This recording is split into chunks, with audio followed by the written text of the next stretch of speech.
Stock magic Telugu శ్రోతలకు స్వాగతం. ఈ రోజు మార్కెట్ లో ఎలా ఉన్నాయి, కంపెనీలకు సంబంధించి ప్రత్యేకించి న్యూస్ లే ఉన్నాయి, ఇవన్నీ తెలుసుకుందాం. ఈ రోజు నిఫ్టీ ఆల్మోస్ట్ ఫ్లాట్ గా ట్రేడ్ అవుతుంది. 80 పాయింట్లు తగ్గి 21,663లో ట్రేడ్ అవుతుంటే బ్యాంక్ నిఫ్టీ 25 పాయింట్లు పెరిగి 45,527లో ట్రేడ్ అవుతుంది. ఈ రోజు కాస్త ఈ నిఫ్టీ తగ్గడానికి ప్రధానంగా హెచ్డిఎఫ్సి బ్యాంకు, ఇన్ఫోసిస్, టీసీఎస్ కారణం అని చెప్పుకోవచ్చు. ఈ రోజు నిఫ్టీ 50లో 21 స్టాక్స్ పాజిటివ్ గా క్లోజ్ అవుతుంటే 29 స్టాక్స్ నెగిటివ్ గా ట్రేడ్ అవుతుంది. ఇక టాప్ గెయినర్స్ గా చూసినట్టయితే BPCL, state bank of India, ONGC, coal India, Tata steel ఉంటే నిఫ్టీ 50లో టాప్ లూజర్స్ గా tech Mahindra, Cipla, doctor Reddy labs, HDFC bank, Infosys ఉన్నాయి. ఇంకా మార్కెట్ అయితే క్లోజ్ అవ్వలేదు, ఈ విధంగా ట్రేడ్ అవుతున్నాయి.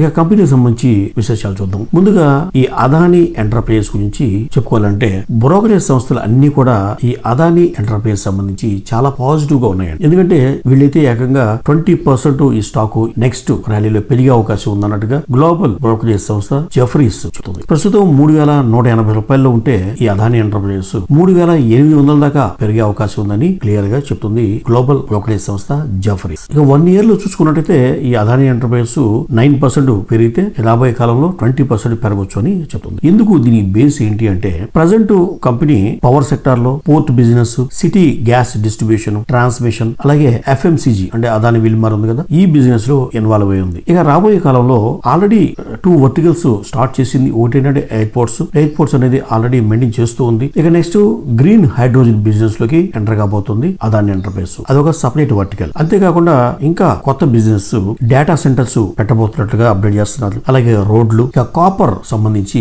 ఇండియాలో కీ రోల్ పోషించబోతుంది భవిష్యత్తులో అదాని ఎంటర్ప్రైజ్ అని చెప్పి ఈ యొక్క రేటింగ్ సంస్థ చెప్తున్నమాట. ఈ పాజిటివ్ నోట్ తో ఈ రోజు Adani enterprises, Adani ports, Adani green energy, Adani Wilmar అన్ని కంపెనీల షేర్లు పాజిటివ్ గా ట్రేడ్ అయినాయి. ఇక అదాని ఎంటర్ప్రైజ్ షేర్ అయితే ఈ రోజు 2.5% పెరిగి ప్రస్తుతం 3,194 రూపాయల దగ్గర ట్రేడ్ అవుతుంది అదాని ఎంటర్ప్రైజ్.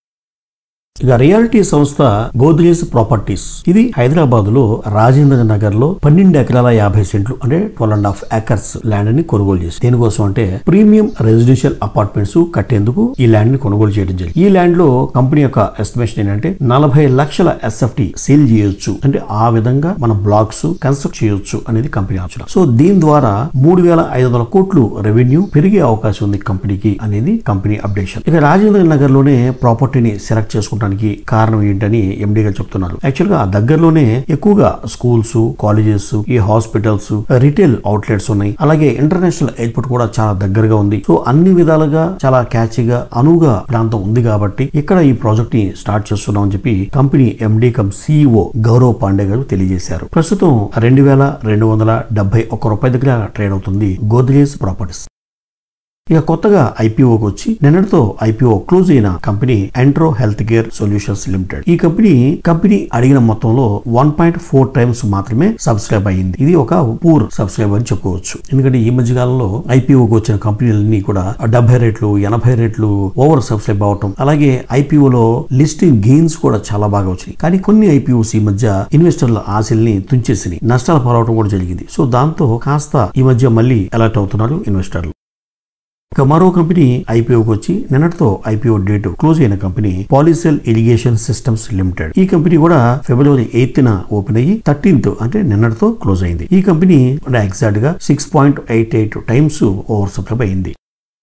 ఇక కొత్తగా ఐపీఓకి వచ్చిన కంపెనీ అంటే నిన్న ఐపీఓగా ఓపెన్ అయింది. ఆ కంపెనీ వైబోర్ స్టీల్ ట్యూబ్స్ లిమిటెడ్. ఈ కంపెనీ ఐపీఓ డేట్ గా February 13 నుంచి February 15 వరకు నిర్ణయించింది. కంపెనీ ప్రైస్ బ్యాండ్ వచ్చి 141 నుంచి 151 రూపీస్ దాకా ఫిక్స్ చేసింది. ఇక లాట్ సైజ్ గా 99 షేర్లని నిర్ణయించింది వైబోర్ స్టీల్ ట్యూబ్స్ లిమిటెడ్. ఇక అలాట్మెంట్ తేదీ February 16 గా చెప్తుంది. అలాట్మెంట్ లో రాని వాళ్ళకి February 19th రిఫండ్ ఇస్తామని చెప్తుంది. అలాగే ఈ కంపెనీ February 20వ తేదీన ఎక్స్చేంజ్ లో లిస్ట్ అయ్యే అవకాశం ఉంది. ఈ వైబోర్ స్టీల్ ట్యూబ్స్ అనేది మ్యానుఫ్యాక్చరింగ్ ప్రోడక్ట్ ఏంటంటే ఈఆర్డబ్ల్యూ పైప్స్ అంటే వాటర్ ట్రాన్స్పోర్టేషన్ కి, అలాగే ఆయిల్ కి, గ్యాస్ పైప్ లైన్ కి ఉపయోగించే పైపులు తయారు చేస్తుంది. అలాగే హాట్ డిప్డ్ గాల్వనైజ్డ్ పైప్స్ అంటే అగ్రికల్చర్ ఇన్ఫ్రాస్ట్రక్చర్ కి ఉపయోగపడే పైప్స్ తయారు చేస్తుంది. అలాగే క్రాష్ బ్యారియర్స్ మనకి హైవేల్లో, అవుటర్ రింగ్ రోడ్ లో, రైల్వే స్టేషన్స్, ట్రాక్స్ పక్కన క్రాష్ అవ్వకుండా సైడ్ కి వెళ్లకుండా ఉండే ఒక షీట్స్ ఉండే బ్యారియర్స్ వాటిని కూడా తయారు చేసే బిజినెస్ లో ఉంది వైబోర్ స్టీల్ ట్యూబ్స్ లిమిటెడ్. ఈ కంపెనీకి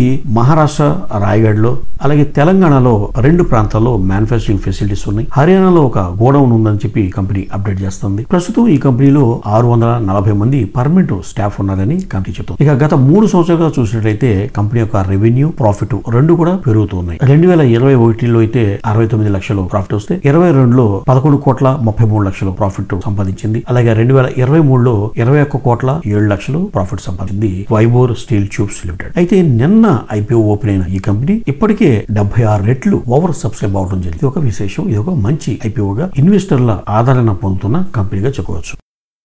ఐషర్ మోటార్స్ ఈ కంపెనీ కమర్షియల్ వెహికల్స్ ని తయారు చేస్తుంది. అలాగే రాయల్ ఎన్ఫీల్డ్ పేరుతో 2 వీలర్స్ ని మ్యానుఫ్యాక్చరింగ్ చేసి మార్కెటింగ్ చేస్తూ ఒక మంచి ప్రీమియం బ్రాండ్స్ 2 వీలర్ సెగ్మెంట్ లో ఉన్న కంపెనీ ఐషర్ మోటార్స్. అయితే ఈ కంపెనీ గురించి ప్రస్తుతం అనలిస్టులు నెగిటివ్ గా ఉన్నారు. ఎందుకు అంటే కంపెనీ ఇప్పటి వరకు ఒక లీడింగ్ రోల్ లో ఉన్న రాయల్ ఎన్ఫీల్డ్ బిజినెస్ అనేది రాబోయే కాలంలో దాని యొక్క గ్రోత్ తగ్గే అవకాశం ఉంది అనేది ఒక అంచనా, అనలిస్టుల అంచనా. ఎందుకంటే ఈ హార్లే కంపెనీ, ఈ ట్రయంఫ్ వీటితో గట్టి పోటీ రాబోతుంది రాబోయే రోజుల్లో అనేది ఒకటి. ఎక్కువగా సేల్స్ చూపిస్తూ మంచి మార్జిన్స్ కూడా ఉన్న ఈ 2 వీలర్ రాయల్ ఎన్ఫీల్డ్ అనేది బిజినెస్ తగ్గితే కంపెనీకి ప్రాఫిట్స్ మీద కూడా ఎఫెక్ట్ పడే అవకాశం ఉందని చెప్పి అనలిస్టులు అంచనా వేస్తారు. అయితే నోమరా సంస్థ 3,769 రూపాయలు టార్గెట్ ప్లేస్ ఇచ్చి రేటింగ్ అనేది ఒక న్యూట్రల్ గా, అంటే కొనమని గాని అమ్మమని గాని లేకుండా ఒక న్యూట్రల్ రేటింగ్ ని ఇచ్చింది నోమరా సంస్థ. అయితే మోర్గాన్ స్టాన్లీ ఈ యొక్క rating agency under weight rating ఇచ్చి టార్గెట్ అనేది 3,209 రూపాయలుగా చెప్పింది. అంటే ప్రస్తుతం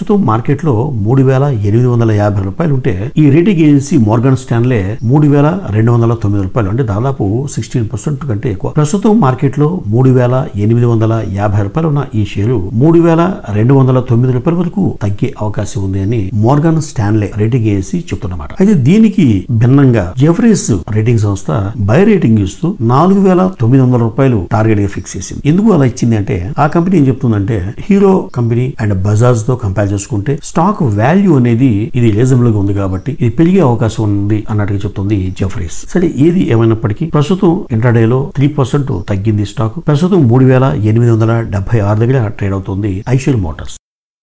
ఇక ఐపీఓకి వచ్చి లిస్టింగ్ అయిన కంపెనీ జనా స్మాల్ ఫైనాన్స్ బ్యాంక్. ఈ బ్యాంకు ఇన్వెస్టర్లకి 414 రూపాయల్లో షేర్స్ అలాట్ అయితే ఈరోజు లిస్టింగ్ 396 రూపీస్ కి లిస్ట్ అయింది. అంటే ఇన్వెస్టర్లకి ఇష్యూ చేసిన దానికంటే తక్కువ రేటుకి లిస్ట్ అయింది. ప్రస్తుతం 384 రూపాయల దగ్గర ట్రేడ్ అవుతుంది. అంటే ఇన్వెస్టర్లకి నష్టాన్ని పంచింది జనా స్మాల్ ఫైనాన్స్ బ్యాంక్. అలాగే ఈ రోజు లిస్ట్ అయిన మరో 2 కంపెనీలు చూద్దాం. రిషి పెరిపెరల్స్ ఆ కంపెనీ ఇన్వెస్టర్లకి 311 రూపాయలు షేర్స్ అలాట్ చేస్తే లిస్ట్ అవటం 339 రూపాయలున్నర, అంటే ఆల్మోస్ట్ 340 రూపాయలకి లిస్ట్ అయ్యి ప్రస్తుతం 330 రూపాయల దగ్గర ట్రేడ్ అవుతుంది. అంటే ఇంచుమించు పెద్దగా గ్రోత్ ఏం లేదు, పెద్దగా నష్టం ఏం లేదు, ఆ విధంగా ట్రేడ్ అవుతుంది రిషి పెరిపెరల్స్. ఇది కూడా ఒక రకంగా ఇన్వెస్టర్ని నిరుత్సాహపరిచిందని చెప్పాలి. ఇక ఐపీఓకి వచ్చి లిస్ట్ అయిన మరో company capital small finance bank. ఈ కంపెనీ ఇన్వెస్టర్లకి 468 రూపాయలకి ఈక్విటీ షేర్లు అలాట్ చేస్తే ఈ రోజు లిస్టింగ్ 430 రూపాయలకి లిస్ట్ అయింది. అంటే తక్కువకి లిస్ట్ అయింది. ప్రస్తుతం 450 రూపాయల దగ్గర ట్రేడ్ అవుతుంది. అంటే ఈ కంపెనీ కూడా క్యాపిటల్ స్మాల్ ఫైనాన్స్ బ్యాంక్ కూడా ఇన్వెస్టర్లని నిరుత్సాహపరిచిందని చెప్పాలి.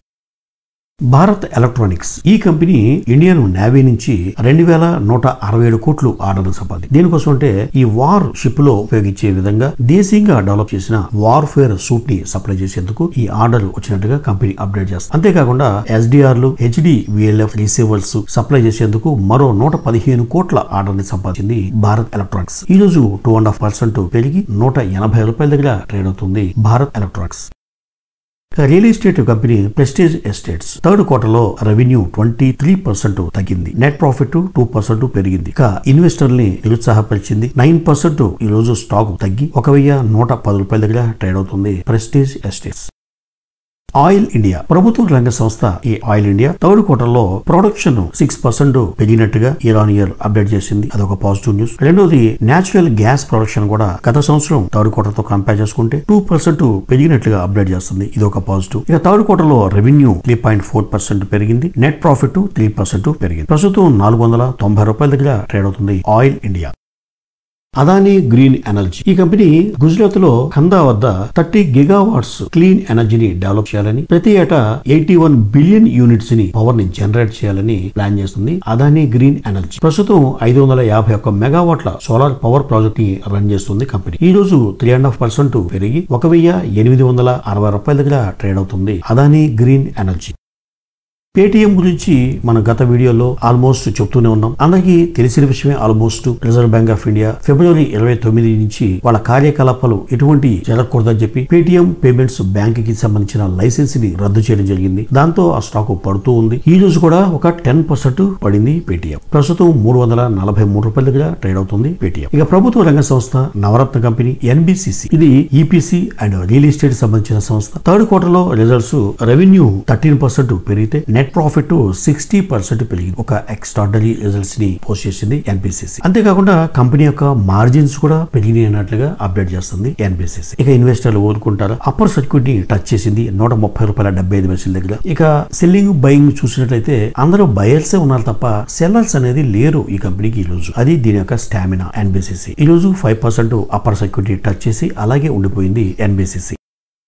ఇక హెచ్డిఎఫ్సి బ్యాంక్ విషయానికి వస్తే 1 year లో 15% తగ్గింది. ఈ సంవత్సరం హెచ్డిఎఫ్సి అండ్ హెచ్డిఎఫ్సి బ్యాంకు మెల్జ్ అవడం జరిగింది. మెల్జ్ అయిన తర్వాత బ్యాంక్ యొక్క అసెట్స్, బ్యాలెన్స్ షీట్స్ ఈ కంపారిజన్ లో కాస్త నెగిటివ్ గా ట్రేడ్ అవుతున్న ఈ కంపెనీ 1 year లో 15% తగ్గి అలా అప్పుడప్పుడు ఈ స్టాక్ తగ్గుతూ ప్రస్తుతం ఓవర్ సోల్డ్ పొజిషన్ కి ఆల్మోస్ట్ వచ్చేసింది. ఇక టెక్నికల్ ఇండికేటర్ RSI అయితే 24 దాకా రావడం జరిగింది హెచ్డిఎఫ్సి బ్యాంక్. అయితే ఇప్పుడు నెక్స్ట్ ఏంటి హెచ్డిఎఫ్సి బ్యాంక్ పొజిషన్? అందరూ దేనికి అమ్ముతున్నారు అని చూసినట్టు బ్లూంబర్గ్ డేటా ప్రకారం 50 మంది అనలిస్టులు ఈ హెచ్డిఎఫ్సి బ్యాంక్ ని ట్రాక్ చేస్తూ ఉన్నారు. దాంట్లో 45 మంది బై రేటింగ్ ఇవ్వడం జరిగింది. ఒక 5 హోల్డ్ రేటింగ్ ఇవ్వడం జరిగింది. అంటే అమ్మమ్మని మాత్రం ఏ ఒక్క అనలిస్ట్ చెప్పలేదు. 50 మంది అనలిస్టులు అంటే వాళ్ళకి టెక్నికల్ గా, ఫండమెంటల్స్ గా ఎవ్రీ కాలం, ఎవ్రీ బ్యాంక్ ట్రాన్సాక్షన్ ని కూలంకుషంగా స్టడీ చేసి వాళ్ళు ఒక నిర్ణయానికి రావడం జరుగుతుంది. సో 50 మంది అనలిస్టులు 45 మంది కొనమని చెప్తున్నారు. 5 ఒకవేళ ఉంటే ఉంచుకోమని చెప్తున్నారు. కానీ ఒక్క అనలిస్ట్ కూడా సెల్ రేటింగ్ ఇవ్వలేదు హెచ్డిఎఫ్సి బ్యాంక్. కాబట్టి తొందరపడి స్టాక్స్ ఉన్నోళ్ళు అమ్మేసుకోకుండా హోల్డ్ చేసుకుంటే బెటర్ అని చెప్పడానికి ఈ వార్త చెప్పడం జరుగుతుంది. ఇక అంతేకాకుండా 42% ఫ్యూచర్ లో పెరిగే ఛాన్స్ ఉందన్నట్టుగా కూడా అనలిస్టులు వాళ్ళ అభిప్రాయాన్ని వ్యక్తపరుస్తున్నారు. ఈ రోజు 2.5% హెచ్డిఎఫ్సి బ్యాంకు తగ్గి ప్రస్తుతం 1,370 రూపాయల దగ్గర ట్రేడ్ అవుతుంది హెచ్డిఎఫ్సి బ్యాంక్. ఇవ్వండి ఈ రోజు వార్తల్లోని ముఖ్యాంశాలు. మరో ఇంట్రెస్టింగ్ వీడియోతో మళ్ళీ కలుద్దాం. అంతవరకు సెలవు.